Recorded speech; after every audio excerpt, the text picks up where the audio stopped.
খগেন, খুব সাবধানে আজকে রাতের মধ্যেই সবকিছু শেষ করে দিতে হবে। বেটা, রত্নার গোপাল দুজনে মিলে অনেক পয়সা খরচ করে একসাথে কচুর বাগান করেছিল।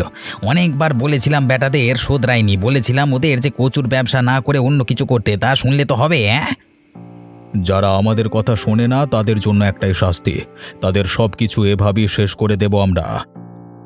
এই যে বিষ নিয়ে যাচ্ছি, এগুলো আজকে ছড়িয়ে দিলেই সব শেষ হয়ে যাবে, সকালের মধ্যে কচু ক্ষেত ধ্বংস। আমি সেটাই চাই। সকালবেলায় উঠে যখন ওরা মাঠে কাজ করতে আসবে যেন দেখে সব কচু রাতারাতি শেষ হয়ে গেছে। এই বিষ এত তীব্র যে কচু গাছে লাগবার সঙ্গে সঙ্গে সব একেবারে জ্বলে যাবে, একটাও কচু বাঁচবে না ওদের জন্য। তোমাকে এই জন্যই তো এত ভালোবাসি খগেন। তুমি যদি এই বিষ দেওয়ার উপায়টা না বার করতে তাহলে আমার চিন্তার শেষ থাকতো না। এই চলুন তাহলে আমরা নষ্ট করে দিই সব কিছু। আমি এদিকটায় যাচ্ছি, তুমি বিষ মিশিয়ে এসো। আচ্ছা বেশ বেশ, আমি যাচ্ছি, আপনি দাঁড়ান চুপ করে। হ্যাঁ, ওই যে বেটা খগেন চারিদিকে ঘুরে ঘুরে কি সুন্দর বিষ মিশিয়ে দিল রাতের বেলায়। কালকে সকালে রতন আর গোপাল বুঝবে খগেন অবিনাশের সাথে শত্রুতা করবার ফল কি। এক রাতে যে কাউকে আমরা ভিকিরি করে দিতে পারি সেটা বোধহয় ওরা কল্পনাও করতে পারিনি। এবারে বুঝবে মজা হারে হারে।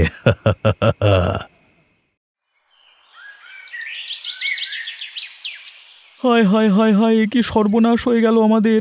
আমাদের যে সব শেষ হয়ে গেল। আমাদের এত স্বাদের কচু বাগান যে একেবারে রাতের মধ্যে জ্বলে পুড়ে শেষ হয়ে গেল। কেউ মনে হচ্ছে রাতে বিষ দিয়েছে হিংসে করে। কে এমন ক্ষতি করলো আমাদের! আমাদের ক্ষতি করবার মানুষ তো গ্রামে একটাই আছে।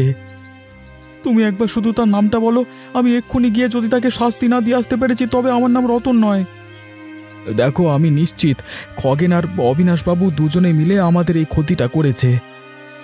তবে রে শয়তানের বাচ্চা, আমাদের সাথে এত বড় বদমাইশিটা তুই করতে পারলি?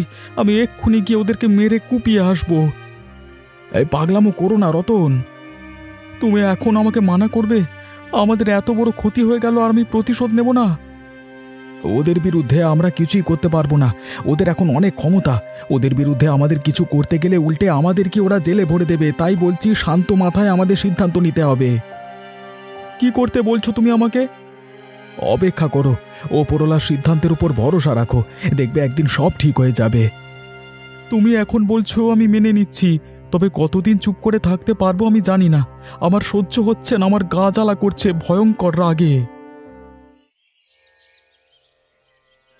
কি অবিনাশবাবু, শরীর কি করে খারাপ হয়ে গেল আপনার? বুঝতে পারছি না ডাক্তারবাবু, কদিন ধরে শরীরটাকে বিছানা থেকে তুলতে পারছি না। আপনি এই বয়সে কি খুব উল্টোপাল্টা খাওয়া দাওয়া করতেন? কেন বলুন তো, হঠাৎ করে এমন কথা বলছেন কেন? আপনার রক্ত পরীক্ষা করে দেখা গেছে রক্তে ডায়াবেটিস বা বহুমূত্র রোগ ধরা পড়েছে। তাহলে এখন কি করব আমি ডাক্তারবাবু? খাওয়া দাওয়াকে নিয়ন্ত্রণ করতে হবে। কিভাবে নিয়ন্ত্রণ করব আমি খাওয়া দাওয়া? আপনি যা খান প্রতিনিয়ত সেগুলো প্রায় ছেড়ে দিতে হবে। তার বদলে খেতে হবে আপনাকে কচু শাক বা নিরামিষ মাংস। শুধুমাত্র এই খাবারগুলোই আপনি খাবেন এতদিন, মানে যতদিন আমি বলি আর কি। হ্যাঁ, এই রে, বড় ভুল হয়ে গেছে। আমি নিজেই যে রতন আর গোপালের কচু ক্ষেত নষ্ট করে এসেছি। এখন আমি কচু শাক কোথায় পাবো? কি ভাবছেন মুখ বন্ধ করে? চিন্তা করবার কিছু নেই, এই গ্রামে গঞ্জে কচু শাক পাওয়া যায়। আপনি একটা কাজ করুন, আপনার তো অনেক ক্ষমতা, গ্রামের লোকেদেরকে ডেকে বলুন কচু শাক জোগাড় করে আপনাকে খাওয়াতে, তাহলেই সেরে উঠবেন আপনি। ঠিক বলেছেন আপনি ডাক্তারবাবু।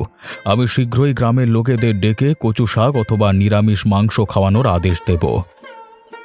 মনে রাখবেন, এই দুটো জিনিস ছাড়া অন্য আর কোনো কিছু খাবেন না, তাহলে কিন্তু আপনার শরীর আর ঠিক করা যাবে না। হ্যাঁ, ধন্যবাদ ডাক্তারবাবু, আপনার কথা মনে রাখবো। ঠিক আছে, আমি মাঝে মাঝে এসে আপনাকে দেখে যাবো। হ্যাঁ, চিন্তা করবেন না, খুব তাড়াতাড়ি সুস্থ হয়ে যাবেন আপনি, ঠিক আছে? কি হয়েছে অবিনাশবাবু? আপনি আমাদেরকে ডেকে পাঠিয়েছেন কেন? আমাদেরকে ডেকে পাঠানোর কি কোনো কারণ ছিল বিশেষ? দেখো ভাই, একটা বিশেষ আদেশ আছে তোমাদের জন্য। আর আপনি ভাবলেন কি করে যে সেই আদেশ আমাদের পালন করতে হবে? পালন করতে হবে কারণ আমি এই গ্রামের মোড়ল আর তোমরা এই গ্রামের সাধারণ বাসিন্দা। আমার প্রতি তোমাদের একটা কর্তব্যবোধ আছে সেই খাতিরে। রতন, তুই একটু চুপ কর না। বলুন কি আদেশ আছে আমাদের জন্য? আমরা পালন করতে পারলে অবশ্যই পালন করব। আবার শরীরের অবস্থা বিশেষ ভালো নয়। দেখতেই পাচ্ছ আমি দুর্বল হয়ে গেছি, বিছানা থেকে উঠতে পারছি না বিশেষ। তাই ডাক্তার আমাকে বলে গেছে আমার ডায়াবেটিস বা বহুমূত্র রোগ ধরা পড়েছে। সেই রোগের একটা নিরাময়ের উপায় হচ্ছে কচু শাক বা নিরামিষ মাংসের তরকারি খাবার। আমি আদেশ দিচ্ছি একদিনের মধ্যে তোমাদেরকে কচু শাক গ্রামে উৎপাদন করে আবার জন্য তরকারি করে আনতে হবে, আর না হলে নিরামিষ মাংস। আর যদি আপনার আদেশ আমরা পালন করতে না পারি তাহলে? তাহলে তোমাদের সবগুলোকে আমি শেষ করে দেব। তোমাদেরকে ভাতে মারবো, তোমাদের রক্তে আমি স্নান করব। শয়তানের দল, আমার মুখে মুখে কথা বলা হচ্ছে। যেটা বলছি সেটা পালন কর, বিদায় হয় এখান থেকে, বেরো। আমাদের কচু ক্ষেত নিজে নষ্ট করে এখন আমাদের সামনে ইয়ে করা হচ্ছে। আমরা কোত্থেকে কচু শাক নিয়ে আসবো আপনার জন্য? আমরা কিচ্ছু করতে পারবো না, সেটা আপনার মুখের উপরই বলে দিয়ে যাচ্ছি। কাজটা তুমি ভালো করলে না রতনের ফল কিন্তু তোমাকে ভুগতে হবে। ভয় আমিও আপনাকে পাই না, সেটা আমি এখানে দাঁড়িয়ে বলে যাচ্ছি। যতদিন এই শরীরে রক্ত আছে ততদিন অনাচারের বিরুদ্ধে আমি লড়াই করে যাব, আর এটাই আমার শেষ কথা, ঠিক আছে?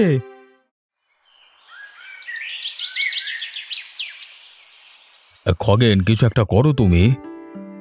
কি হয়েছে বাবু, কি করবো বলুন? আমার যে জ্বালা সহ্য হচ্ছে না, গ্রামের মধ্যে কয়েকজন সাপের 5 পা দেখেছে। নামটা শুধু একবার বলুন আমাকে, আমি এক্ষুনি গিয়ে তাকে শেষ করে আসবো। হ্যাঁ তাই করো, একেবারে ভাতে মেরে দাও তাকে। এমনভাবে মারবে যেন আর কখনো মাথা তুলে উঠবার সাহস না করে। বেঁচে থাকলেও যেন সারা জীবন মাথা নিচু করে চলতে হয়। আপনি জানেন তো আমি এই কাজটা খুব ভালোই করতে পারি। এবারে বলুন তো কি হয়েছে আর কে সেই লোকটা? তুমি তো জানোই খগেন যে ডাক্তারবাবু আমাকে বলেছেন নিরামিষ মাংস অথবা কচু শাক খেতে। হ্যাঁ, তাতে কি হয়েছে? আমি গোপাল আর রতনকে সকালবেলায় ডেকে বললাম যে তোমাদের যা ক্ষতি হয়েছে আবার নতুন করে চাষ করে আমাকে কচু শাক খাওয়াও। আমার কথা শুনে একেবারে ফোঁস করে উঠল রতন। এমন ভান করলো যেন চাইলে সে আমাকে এক্ষুনি মেরেই ফেলবে। পরিষ্কার মুখের উপর বলে দিয়ে গেল যে সে আমার কথা শুনবে না। কেউ বলে গেল যে দরকার না হলে আমার বিরুদ্ধে বিদ্রোহ করবে, যেন যা করার আছে করে নিতে। এই রতনের বাচ্চার এত সাহস! ঠিক আছে, বলিয়ে গেছে যখন, যা করবার তাই করে নিতে পারি আমরা, তাহলে তাই করে নেব। ওর সর্বস্ব আমরা শেষ করে দেবো একবারে। কি করবে তুমি? আজকে রাতে গিয়ে ওর ঘরে আগুন দেব, এমন ব্যবস্থা করব যাতে ঘরের মধ্যেই পুড়ে মরে শয়তানটা। ঠিক আছে, কাজটা যত তাড়াতাড়ি সম্ভব করে আমাকে খবর দেবে। আমি সুখবরের জন্য অপেক্ষা করব। আপনাকে আর অপেক্ষা করতে হবে না বাবু, ধরে নিন কাজ হয়ে গেছে। কালকে সকালে সূর্যের আলো দেখা ওই রতনের কপালে নসিব হবে না। বেটা রতন এই গভীর রাতে ঘরের দরজা বন্ধ করে নিশ্চিন্তে ঘুমিয়ে রয়েছে। এদিকে সে জানেও না যে অবিনাশবাবুর সাথে শত্রুতা করবার ফল কত ভয়ানক হতে পারে। আমার সাথে শত্রুতা করে এতদিন পার পেয়ে যাচ্ছিল, এবারে অবিনাশবাবুর সাথে শত্রুতা করবার ফল বুঝবে। ওর ঘরের চালে আমি মশালটা যখনই ফেলে দেব তখনই সব আগুনের ছারকার হয়ে যাবে। এই তো পৌঁছে গেছি আমি রতনের বাড়ি। এবার এই মশালটা ছুঁড়ে দিলাম বাড়ির চালে। বাঁচাও, বাঁচাও, কে কোথায় আছো? বাঁচাও, জল দিয়ে এসো। আমার ঘরের চালে আগুন দিয়েছে শয়তানের বাচ্চাগুলো, আমি যে মরে যাচ্ছি ভেতরে পুড়ে। মর বেটা, এইভাবেই পুড়ে দগদে দগদে মর, কেউ তোকে বাঁচাতে আসবে না এখন। এইভাবেই চিৎকার করতে করতে জ্বলে পুড়ে মরবি তুই। আমাদের সাথে শত্রুতা করবার এটাই ফল, যে আমাদের পেছনে লাগতে আসবে তাদের গোটা বংশকে আমরা এইভাবেই পুড়িয়ে মারব। কাজটা তুমি ঠিক করলে না খগেন? এখনো কাজের বাকি কি আছে রে? আমি এখানে বসে দেখবো তুই ঘরের ভেতরে কিভাবে পুড়ে মরছিস, ঠিক আছে? না না, এভাবে আমি পুড়ে মরতে পারি না। ঘরের পেছনের দিকে আগুন এখনো অতটা জোরদার লাগেনি। ওই রাস্তা দিয়ে আমি পালিয়ে যাব, তারপর সময় সুযোগ বুঝে এই গ্রামে ফিরে এসে আমি এর প্রতিশোধ নেবই। এখন আমাকে নিজেকে বাঁচাতে হবে। বেটা বড্ড তাড়াতাড়ি পুড়ে গেল দেখছি, আর কোনো সারা শব্দ পাচ্ছি না। তার মানে মালটা জ্বলে পুড়ে ওখানে কাঠ হয়ে গেছে। আরে বাঁচা গেছে, কালকে অবিনাশবাবুকে গিয়ে খবরটা দিয়ে দেবো। এই যে আমি বেরিয়ে পড়েছি বাইরে। পেছনের দিকের এই অন্ধকার জঙ্গল দিয়ে আমি পালিয়ে যাব। এখন কেউ জানতে পারবে না যে রতন বেঁচে আছে। অবিনাশ, খগেন, তোমরা জেনে রেখো আমি একদিন না একদিন আবার ফিরে আসবো তোমাদের যমদূত হয়ে। সেদিনের অপেক্ষায় থেকো তোমরা। কি হয়েছে গোপাল? সকাল সকাল আমার বাড়িতে এসেছো কেন? কিছু দরকার নাকি? হ্যাঁ, দরকার আছে বুড়িমা। কি দরকার গো? অবিনাশবাবু আর খগেনের অত্যাচার তো সহ্য হচ্ছে না। কিন্তু আমাদের হাতে তো করার মতো এখন কিছুই নেই। আমরা তো প্রতিবাদ করতে পারি, রুখে দাঁড়াতে পারি ওদের অত্যাচারের বিরুদ্ধে। তাতে কি ফল হবে? রতনের যা অবস্থা হয়েছিল আমাদেরও তাই অবস্থা হবে। এর থেকে বেশি কিছু হবে না। তাহলে কি সবকিছু আমরা মুখ বুজে মেনে নেব? না, প্রতিবাদ করব, তবে সঠিক সময়। কবে আসবে সঠিক সময়? সারা গ্রাম অত্যাচারে অত্যাচারে এভাবে শেষ হয়ে যাওয়ার পরে রতন অন্যায়ের বিরুদ্ধে প্রতিবাদ করতে চেয়েছিল, তার সব কিছু শেষ করে দিল ওরা। একে একে আমাদের সবাইকে শেষ করে দেবে। পাগলামো করিস না গোপাল, আমাদের কাউকে শেষ করতে পারবে না ওরা। শুধু একটু অপেক্ষা কর, উপরালার উপরে ভরসা রাখ, দেখবি ঠিক সময়ে আমাদের প্রতিশোধ নেওয়ার ব্যবস্থা হয়ে যাবে। কিন্তু সংসারটা কিভাবে চালাবো একবার ভেবে দেখেছো? আমাদের সাধের কচুর ক্ষেতটা নষ্ট করে দিল ওরা। তা একবার নষ্ট করেছে বলে কি হার মেনে নিবি নাকি? আবার কচুর চাষ কর, তুই খুব ভালো কচুর চাষ করতে পারিস। সেটা করেই তো তোকে জীবন চালাতে হবে এখন। ওই জমি নষ্ট করেছে, তাই এবার অন্য জমিতে গিয়ে ওর থেকে আরো ভালো করে কচুর চাষ কর। ঠিক আছে বুড়িমা, তুমি যখন আমাকে এতটাই ভরসা দিচ্ছ, আমি তোমার কথা শুনে এখন কচু চাষ করব। তবে মনে রেখো, সুযোগ আসলে কিন্তু ওদেরকে শেষ করতে আমি এক মুহূর্ত ভাববো না। তখন আমিও তোর সঙ্গেই থাকবো, ভাবিস না। তুমি চুপ করে বসে আছো কেন বলো তো? কি ভাবছো মনে মনে? ভাবছি ওই অবিনাশ বুড়োর গোলামি করে আর কতদিন চালাতে হবে আমাকে। দেখ, আমার বুদ্ধিতে আমার শক্তিতে রাজা হয়ে বসে আছে এই বুড়ো বয়সে, আর আমি জোয়ান বয়সে ওর নাঙল টেনে টেনে মরছি। ভালো লাগে না। তা তুমি তো বলেইছিলে যে ও ডায়াবেটিস রোগ ধরা পড়েছে, বেশি দিন নাকি আর বাঁচবে না। তা বেশি দিন যখন বাঁচবেই না, তখন একেবারে শ্মশানে পাঠিয়ে দাও না। কিন্তু ওকে খুন করলে আমাকে পুলিশে ধরে নিয়ে যাবে যে। আরে কিচ্ছু হবে না তোমার, আমি তোমাকে ভালো বুদ্ধি দিচ্ছি, কান পেতে শোনো। কি বুদ্ধি বলো? ডাক্তার ওকে চিনি খেতে আর আলু খেতে মানা করেছে। তুমি ওকে গিয়ে বলবে যে আমার বউ ভালো কচুর শাক রান্না করে, আমি কচুর সাথে বেশ করে চিনি আর বিষ মিশিয়ে নিয়ে যাব। খাওয়ার সঙ্গে সঙ্গেই বেটা পটল তুলবে। সবাই মনে করবে এই বুড়ো বয়সে ডাক্তার যে খাবার খেতে মানা করেছিল, সেই খাবার লোভের বশে খেয়েই ওর মৃত্যু হয়েছে। আমাদেরকে কেউ সন্দেহই করবে না। এটা তো খুব ভালো বুদ্ধি দিয়েছো তুমি। তবে বেশি দেরি করা যাবে না, কালকেই এর একটা ব্যবস্থা করে ফেলতে হবে। আরে তুমি কালকে রান্না করো দুপুর বেলায়। হ্যাঁ, আরে আমি আর তুমি ওর বাড়িতে গিয়ে ওর পালা সাঙ্গ করে দেব। আরে শুধু তাই করলেই হবে না, ও ধন সম্পত্তি সব বাগিয়ে নিতে হবে আমাদের। সেই জন্যই তো এত চেষ্টা করছি গো, ওর সব সম্পত্তি বাগিয়ে রাতারাতি আমরা বড় লোক হয়ে যাবো। গিজি গিজি গিজি গিজি গিজি। তখন এই গ্রামের রাজা হব আমরা। এই বাবু, বাবু দেখুন আপনার জন্য কি নিয়ে এসেছি। আরে আমার মতো বুড়ো মানুষের জন্য তোমরা কি নিয়ে এসেছো? দেখুন বাবু, এই ডাক্তার আপনাকে বলেছিল না এই কচুর শাক খেতে, আমরা অনেক খুঁজে খুঁজে আপনার জন্য কচুর শাক রান্না করে এনেছি। এবার খেয়ে ফেলুন দেখি। দীর্ঘ এই গ্রামের মধ্যে আমার ভালো চাওয়ার জন্য একমাত্র তোমরাই আছো। দাও দাও, আমি খাই। এই কচুর শাকটা খেয়ে আপনি আর কোনো দিনও ভুলতে পারবেন না। এমন সুন্দর কচুর শাক কেউ রান্না করতে পারে না, তাই ভাবলাম আপনার এই অবস্থায় আমার বইয়ের কচুর শাক খাইয়ে আপনাকে সুস্থ করে তুলি। এই নিন, এই নিন, এই পুরোটা একেবারে খেয়ে নিন তো। আমি সুস্থ হয়ে যাব তো? এমন সুস্থ হয়ে উঠবেন যে আর বলার কথা নয়। একবার শুধু খেয়ে দেখুন না এক বাটি। দাও দাও, তাড়াতাড়ি দাও আমাকে। হ্যাঁ হ্যাঁ, খাই খাই। উফ উফ কি কষ্ট! ওরে বাবারে, আমার গলার ভেতরটা চলে যাচ্ছে। একটু জল দাও, জল দাও তোমরা। আবার পেটের ভেতরটা জ্বলে যাচ্ছে, মনে হচ্ছে সারা শরীরে আগুন লেগে গেছে। ওরে বাবারে, মুখ দিয়ে রক্ত বেরোচ্ছে। কচু শাকে কি মিশিয়ে দিয়েছিলে? বেটা বজ্জাতের ধারী অবিনাশ, এতদিনে আমি বদলা নেওয়ার সুযোগ পেয়েছি। তোর চোখের সামনে এভাবেই বিষ খাইয়ে তিল তিল করে মারবার তোকে স্বপ্ন দেখেছিলাম আমি এতকাল। তুই মরবার পরে রাজা হব আমি, তাই আজকে তোর খাবারে বিষ মিশিয়ে তোকে মেরে ফেলবো আমি। আমি তো ওকে বিশ্বাস করেছিলাম খগেন, আমার সাথে তুই এটা করতে পারলি। মরে গেল। রে বুঝলে নীলিমা, বেটা নিপাতে গেছি। এখনকার মতন এখান থেকে চলে চলো, পরে যা হোক একটা ব্যবস্থা করা যাবে। হ্যাঁ ঠিক বলেছ, চলো চলো।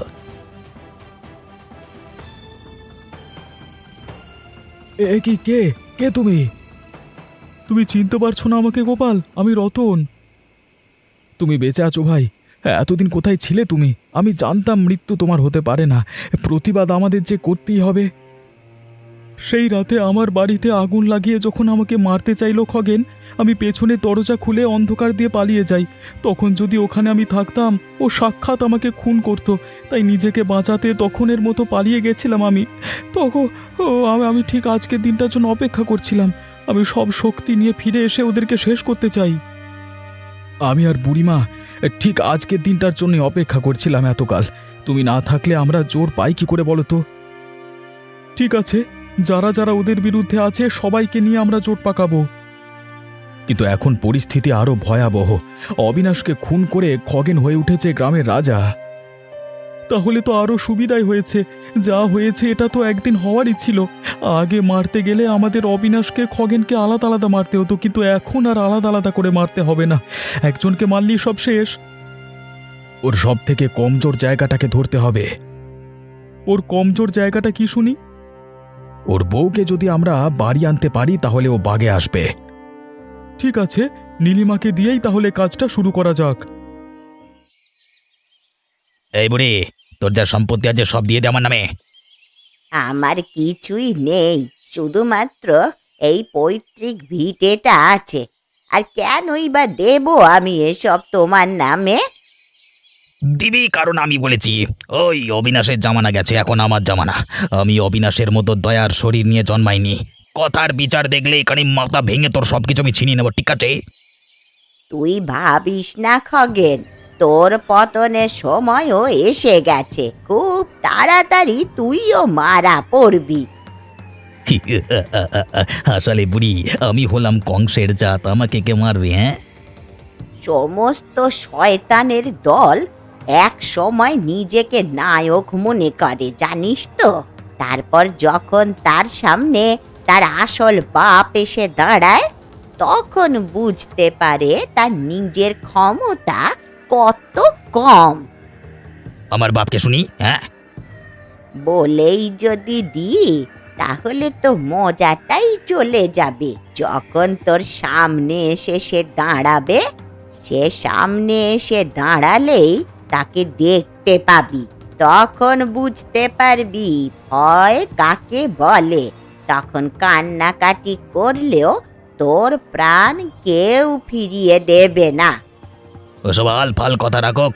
আমি দুদিনের সময় দিচ্ছি। দুদিনের মধ্যেই ঘর জমি খালি করে দিয়ে চলে যাবি, না হলে তোর মাথা ভেঙে গাছে টাঙিয়ে দেব। কথাটা মনে থাকে যেন। এ কি, তোমরা আমাকে এরকম রাস্তার মধ্যে ঘিরে ধরেছো কেন গো? আমাকে চিনতে পারছো নীলিমা? এ কি, তুমি বেঁচে আছো? তুমি তো রতন, তোমাকে তো খগেন মেরে ফেলেছিল। আমার হাতে এটা কি দেখতে পাচ্ছ? এ কি, এই এত বড় একটা তলোয়ার নিয়ে তুমি কি করছো? শুধু রতনের হাতে নেই, আমার হাতেও আছে। কি চাও, কি চাও তোমরা? কি করতে চাও আমার সাথে? এখনো পর্যন্ত করবার কিছু ইচ্ছে নেই, তবে করব না যে এ নিশ্চয়তা নেই। একটা কথা ভালো করে বুঝে নাও নীলিমা, আমি সেদিন প্রাণে বেঁচে গিয়েছিলাম খগেনকে শেষ করবার জন্য, আর আজকে সেই দিন এসে গেছে। রাস্তাঘাটে রোজ লুকিয়ে লুকিয়ে দেখি খগেনের হেঁটে হেঁটে যায়। কোন দিক দেখবে ওর মুন্ডুটা কেটে তোমার বাড়ির উঠানে ফেলে দিয়েছি, ঠিক আছে? দোহাই তোমাদের, এইরকম করো না ওর সাথে। ও অনেক অপরাধ করেছে, আমি জানি, কিন্তু আমার মুখের দিকে চেয়ে ওকে ক্ষমা করে দাও। ও ছাড়া যে এই জগতে আমার আর কেউ নেই গো। দয়া করে ওর প্রাণ তোমরা বাঁচিয়ে দাও, তোমাদের পায়ে পড়ি আমি। যদি জীবিত ওকে আমাদের হাতে ধরিয়ে দাও তাহলে আমরা ওকে প্রাণে বাঁচিয়ে দেব, এই কথাটা তোমাকে বলে দিচ্ছি। কিন্তু যদি নিজের চেষ্টায় ওকে আমাদের ধরতে হয় তাহলে যে কি হবে সেটা তোমরা বুঝে নেবে। না না, তো তোমরা যদি ওকে প্রাণে বাঁচিয়ে দাও তাহলে আমি নিজে ওকে তোমাদের হাতে তুলে দেব। আমিও চাই ও প্রায়শ্চিত্ত করুক। তাহলে আজকে রাতের বেলা আমরা তোমার বাড়িতে আসবো, ওকে বাড়িতে বন্ধ করে রাখবে। ঠিক আছে, ঠিক আছে, তোমাদের কথাই হবে, শুধু তোমরা ওর প্রাণটা বাঁচিয়ে দিও।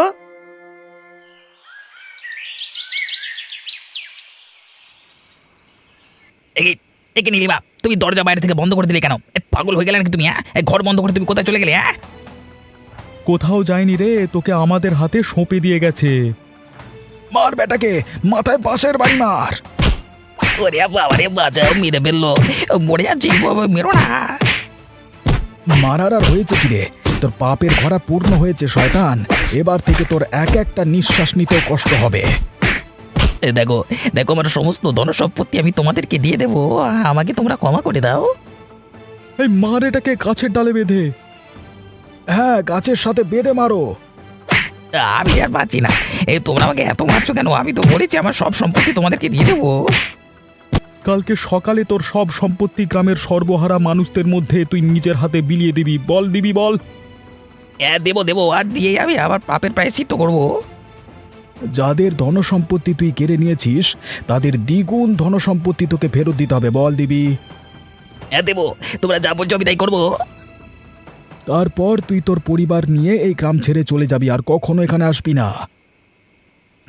ঠিক আছে ঠিক আছে, আমি আর কখনো এই গ্রামে আসবো না, তোমরা আবার প্রাণে বাঁচিয়ে দাও। চলো গোপাল, আমরা সারা রাত ধরে মারতে থাকি। তারপর কালকে সকালে সব ধনসম্পত্তি বিলিয়ে দেওয়ার পর একে গ্রাম থেকে তাড়িয়ে দেওয়া হবে। ছেড়ে দাও।